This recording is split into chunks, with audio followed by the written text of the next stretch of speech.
Cell के अंदर एक ऐसा पार्ट होता है जो अगर काम करना बंद कर दे तो सेल जिंदा नहीं रह सकता। और सेल ही क्या, हम भी जिंदा नहीं रह सकते। हम जिंदा रहते हैं क्या, नहीं रहते। आज हम बात करने वाले एक बहुत ही इंपॉर्टेंट ऑर्गेनिल्स के बारे में जिसका नाम है माइटोकॉन्ड्रिया। क्या नाम है, माइटोकॉन्ड्रिया। तो वीडियो के एंड तक आप क्लियर समझ जाओगे कि माइटोकॉन्ड्रिया क्या रहता है, या माइटोकॉन्ड्रिया को power house of the cells क्यों कहते हैं, ये आप वीडियो के एंड तक पूरा क्लियर समझ जाओगे। तो चलो स्टार्ट करते हैं। What is mean by mitochondria.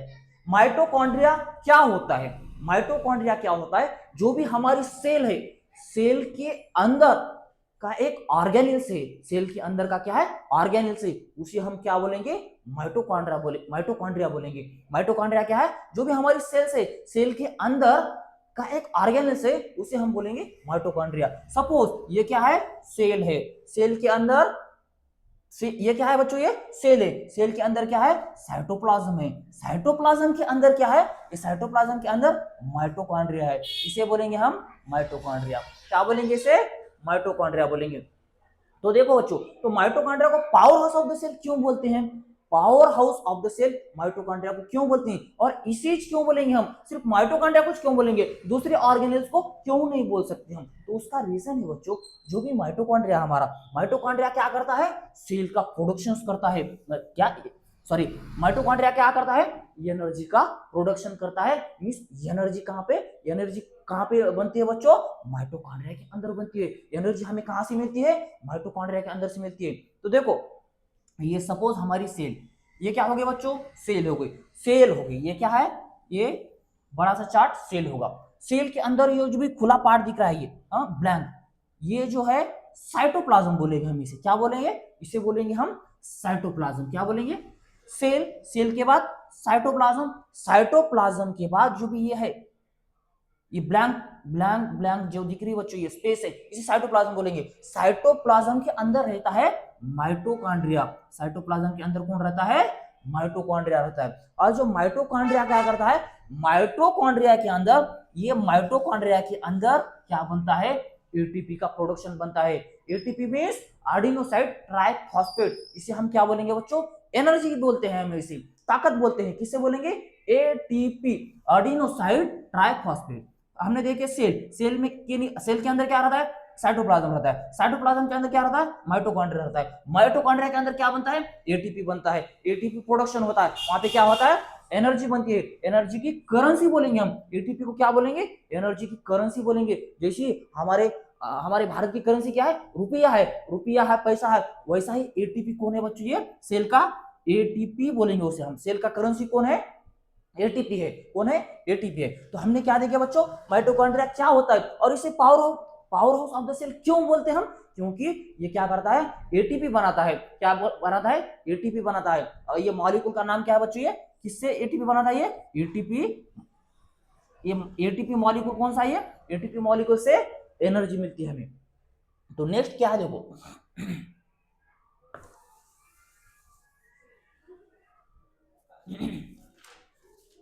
देखो अब क्या है, स्ट्रक्चर ऑफ द माइटोकॉन्ड्रिया, जो भी हमारा माइटोकॉन्ड्रिया है, इसका स्ट्रक्चर क्या है वो हम देखेंगे। देखो बच्चों, ये सपोज हमारी ये सेल, ये क्या है बच्चों, ये सेल है, सपोज ये हमारी सेल है, ये आउटर पार्ट ऑफ क्या है, ये सेल है, सेल के अंदर क्या है बच्चों, ये माइटोकॉन्ड्रिया का स्ट्रक्चर है, किसका स्ट्रक्चर है, माइटोकॉन्ड्रिया का, ये ऊपर का सेल का है, ये सेल का स्ट्रक्चर, इसके अंदर का ये स्ट्रक्चर है जो है बच्चों, ये जो स्ट्रक्चर है माइटोकॉन्ड्रिया का स्ट्रक्चर है। माइटोकॉन्ड्रिया क्या है, डबल मेम्ब्रेन है, डबल मेम्ब्रेन मींस दो मेम्ब्रेन से, दो लेयर से घिरे हुआ है, मींस ये एक लेयर और दूसरा एक लेयर, ऐसे दो लेयर से कौन घिरे हुआ है बच्चों, सराउंड है, कौन है, माइटोकॉन्ड्रिया है, डबल लेयर मेम्ब्रेन है, कौन है डबल लेयर मेम्ब्रेन, माइटोकॉन्ड्रिया है। तो देखो जो भी आउटर में फर्स्ट मेम्ब्रेन कौन सा है, आउटर मेम्ब्रेन, आउटर मेम्ब्रेन कौन सा है, जो outer most layer of the mitochondria is called outer membrane. जो भी माइटोकॉन्ड्रिया है उसका बाहरी जो परत रहती है उसे हम बोलेंगे आउटर मेम्ब्रेन, आउटर मेम्ब्रेन। और ये जो आउटर मेम्ब्रेन रहता है ये कैसा रहता है, स्मूथ रहता है, कैसा रहता है, स्मूथ रहता है, और प्रोटेक्शन करता है, किसका प्रोटेक्शन करता है, सेल का प्रोटेक्शन करता है। फर्स्ट ये स्मूथ, स्मूथ है कौन, आउटर मेम्ब्रेन, किसका? माइटोकॉन्ड्रिया का। और क्या करता है ये? प्रोटेक्शन करता है, इसका संरक्षण करता है, इसकी रक्षा करता है। किसकी रक्षा करता है? माइटोकॉन्ड्रिया की रक्षा करता है। कौन करता है? Outer membrane. किसका आउटर मेम्ब्रेन? माइटोकॉन्ड्रिया का आउटर मेम्ब्रेन। किसका आउटर मेम्ब्रेन रक्षा करता है, प्रोटेक्शन करता है? Outer membrane. माइटोकॉन्ड्रिया का आउटर मेम्ब्रेन क्या करता है? प्रोटेक्शन करता है। किसकी प्रोटेक्शन करता है बच्चों? ये जो माइटोकॉन्ड्रिया है उसकी रक्षा करता है। ये देखिए हमने आउटर मेम्ब्रेन। उसके बाद कौन सा है? Inner membrane. क्या है? Inner membrane. इनर मेम्ब्रेन जो है ये जो आउटर मेम्ब्रेन है, आउटर मेम्ब्रेन के अंदर ये जो लाल पेन से बता है, लाल कलर से बनाया हुआ है, इसे क्या बोलेंगे हम? इनर मेम्ब्रेन बोलेंगे, अंदर का मेम्ब्रेन बोलेंगे। ये जो लाल दिख रहा है बच्चों, ये जो लेयर है, इस मेम्ब्रेन को बोलेंगे इनर मेम्ब्रेन बोलेंगे। इनर मेम्ब्रेन कैसा रहता है? आउटर मेम्ब्रेन के अंदर, आउटर मेम्ब्रेन के अंदर कौन रहता है? इनर मेम्ब्रेन रहता है। और इनर मेम्ब्रेन क्या करता है? इनर मेम्ब्रेन कैसा रहता है? ये स्मूथ नहीं रहता, और इसके अंदर क्या होता है? फोल्डेबल रहता है बच्चों। कैसा रहता है? ये स्मूथ तो नहीं रहता, बट कैसा रहता है? ऐसा फोल्डेबल रहता है। ये देखिए हमने, ये फोल्डेबल रहता है। और इस फोल्डेबल स्ट्रक्चर को हम बोलेंगे क्रिस्टे बोलेंगे। क्या बोलेंगे? क्रिस्टी या क्रिस्टे। CRISTA। क्या बोलेंगे इसे हम? क्रिस्टे बोलेंगे या क्रिस्टी बोलेंगे। तो देखो हम क्या पढ़ रहे हैं बच्चों, हम क्या सीख रहे हैं? हम सेल के अंदर माइटोकॉन्ड्रिया का आउटर मेम्ब्रेन के अंदर इनर मेम्ब्रेन के जो भी ऐसे फोल्डेबल पार्ट्स रहते हैं, फोल्डेबल ऑर्गेनेल्स रहते हैं, फोल्डेबल सब्सटेंस रहते हैं, उस सब्सटेंस को हम क्या बोलेंगे? क्रिस्टी बोलेंगे। क्या बोलेंगे? क्रिस्टी बोलेंगे। और ये क्रिस्टी क्या रहते हैं? अब देखो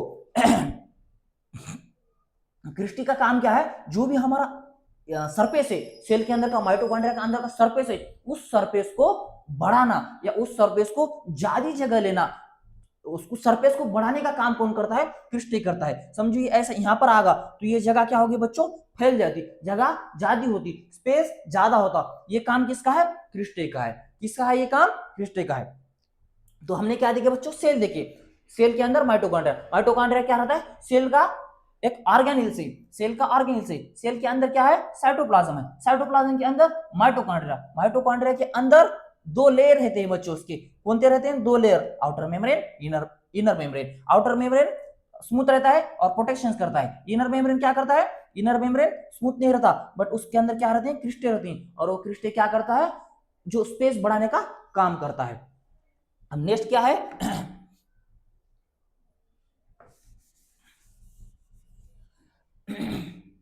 अब देखो बच्चों, जो भी माइटोकॉन्ड्रिया है, माइटोकॉन्ड्रिया के पास खुद का डीएनए रहता है। क्या रहता है? खुद का डीएनए रहता है। कुछ प्रोटीन क्या करता है? माइटोकॉन्ड्रिया खुद बनाता है। कुछ प्रोटीन माइटोकॉन्ड्रिया खुद बनाता है और इसके पास डीएनए रहता है। तो देखो बच्चों, ये जो पहले कैसा था माइटोकॉन्ड्रिया? इंडिपेंडेंट था, मींस ये किसी के ऊपर डिपेंड नहीं था, इंडिपेंडेंट था। कौन? माइटोकॉन्ड्रिया। इंडिपेंडेंट कौन था? इंडिपेंडेंट माइटोकॉन्ड्रिया था। क्यों इंडिपेंडेंट था? बिकॉज ये खुद का क्या बनाता था? Adenosine triphosphate. एटीपी तो खुद बनाएगा, प्रोटीन भी खुद बनाएगा, तो फिर दूसरे के ऊपर निर्भर रहने की इसको जरूरत नहीं थी। तो बाद में क्या हुआ बच्चों? साइंटिस्ट बोलते हैं ये इंडिपेंडेंट था। कौन बोलते हैं? साइंटिस्ट बोलते हैं। बट अब क्या होगा बच्चों? ये अकेला खुद था, इंडिपेंडेंट, मतलब किसके ऊपर निर्भर नहीं था। बट आज के टाइम में माइटोकॉन्ड्रिया क्या होगा? सेल के अंदर गया है। किसके अंदर गया है बच्चों? ये सेल के अंदर गया है। बट जो भी अपने साइंटिस्ट लोग है, वो क्या बोलते हैं कि माइटोकॉन्ड्रिया पहले इंडिपेंडेंट था, मतलब उसके पास खुद का डीएनए था, तो उसे किसी के ऊपर निर्भर रहने की जरूरत नहीं थी। और इंडिपेंडेंट बैक्टीरिया था, तो फिर हम इसे क्या बोलेंगे? इस थ्योरी को क्या बोलते हैं कि हम इंडो सिम्बायोटिक थ्योरी बोलेंगे। Indo symbiotic theory.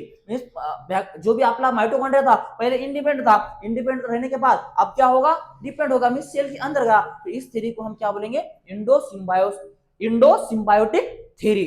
Indo symbiotic theory. Indo symbiotic theory. Indo symbiotic theory बोलेंगे। किसे बोलेंगे? हम माइटोकॉन्ड्रिया को, जो भी सेल के अंदर गया है, उस थ्योरी को हम क्या बोलेंगे? इंडो सिम्बायोटिक थ्योरी बोलेंगे। अब इसके बाद नेक्स्ट क्या है बच्चों? नेक्स्ट पॉइंट है हमारा, अब इसका एटीपी का प्रोडक्शन कैसा होता है? जो भी हमारा एडिनोसाइन ट्राइफॉस्फेट है, उसका प्रोडक्शन कैसे होता है वो देखेंगे बच्चों हम।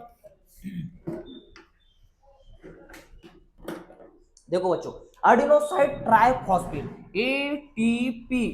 एटीपी का प्रोडक्शन मीन इसका निर्माण कैसे होता है वो हम देखेंगे।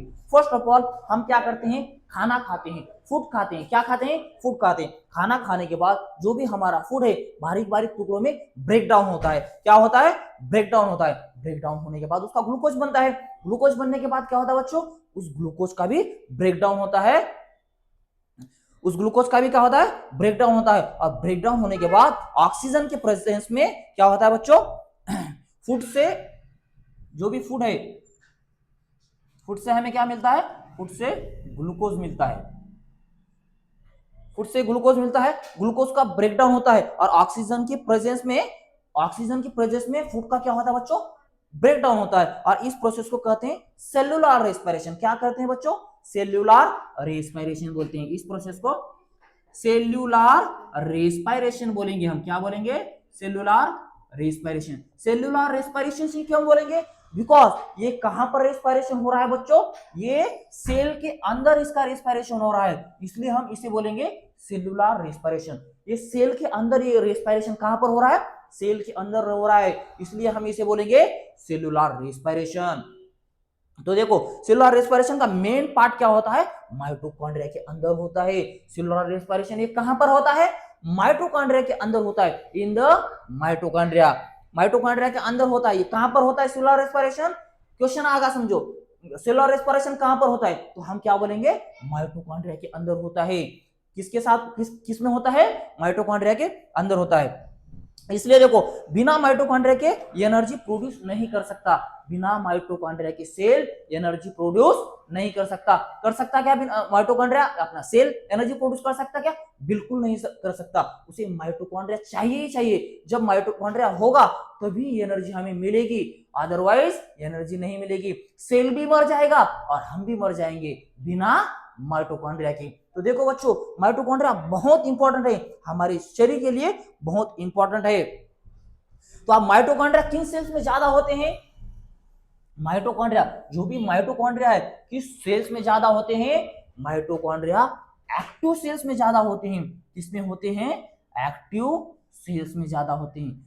एक्टिव सेल्स में ही माइटोकॉन्ड्रिया ज्यादा क्यों होते हैं, बिकॉज देखो जो भी हमारा सेल है, सेल के अंदर ग्रोथ होना या क्या करना उसे, क्या करना उसे,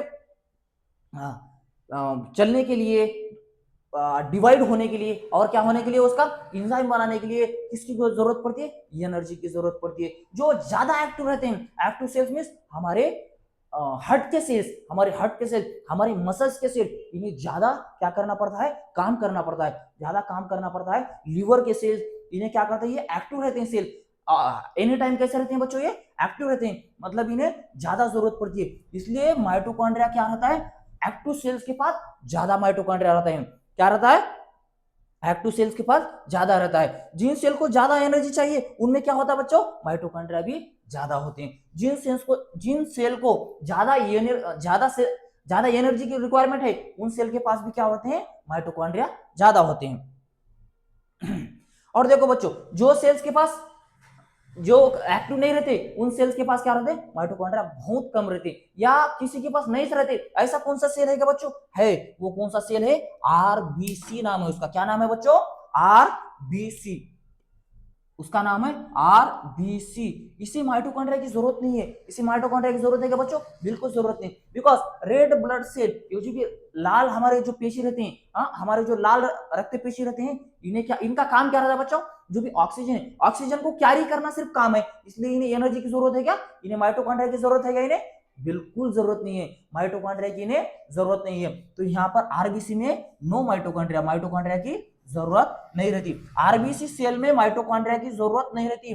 समझो क्वेश्चन आएगा कौन से सेल में माइटोकॉन्ड्रिया नहीं रहते, आरबीसी सेल, कौन से cell, RBC, red blood cell में माइटोकॉन्ड्रिया नहीं रहते, नो माइटोकॉन्ड्रिया, नो माइटोकॉन्ड्रिया। किसमें नहीं रहती माइटोकॉन्ड्रिया, आरबीसी में। किसमें नहीं रहते, आरबीसी। कौन थे आरबीसी, मैच्योर आरबीसी। कौन से बच्चों, मैच्योर मींस जो आरबीसी मैच्योर हो चुके हैं उस आरबीसी में माइटोकॉन्ड्रिया नहीं रहते हैं। नीट का क्वेश्चन है बच्चों, ये नीट का कौन सा, नीट का क्वेश्चन,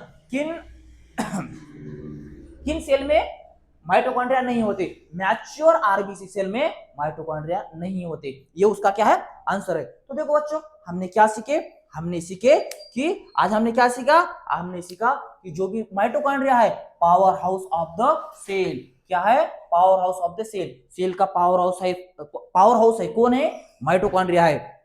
तो ये क्या करता है बच्चों, माइटोकॉन्ड्रिया एटीपी बनाता है, क्या बनाता है, एटीपी बनाता है, एडिनोसाइन ट्राइफॉस्फेट मींस ताकत, एनर्जी कौन बनाता है, माइटोकॉन्ड्रिया बनाता है। और इसके पास खुद का क्या रहता है बच्चों, डीएनए रहता है, किसके पास रहता है, माइटोकॉन्ड्रिया के पास क्या रहता है, खुद का डीएनए रहता है। तो देखो बच्चों आज हमने ये आज की इस वीडियो में हमने माइटोकॉन्ड्रिया को डिटेल में सीखा। अगर आपको वीडियो पसंद आया हो तो लाइक करो, और ऐसे ही इजी और क्लियरली एक्सप्लेनेशन सीखने के लिए चैनल को सब्सक्राइब करो और बेल आइकन दबा दो ताकि नेक्स्ट वीडियो आप तक आसानी से पहुंच सके। तो मिलते हैं बच्चों नेक्स्ट वीडियो में नेक्स्ट इंपॉर्टेंट ऑर्गेनेल के साथ। Till then stay healthy stay strong.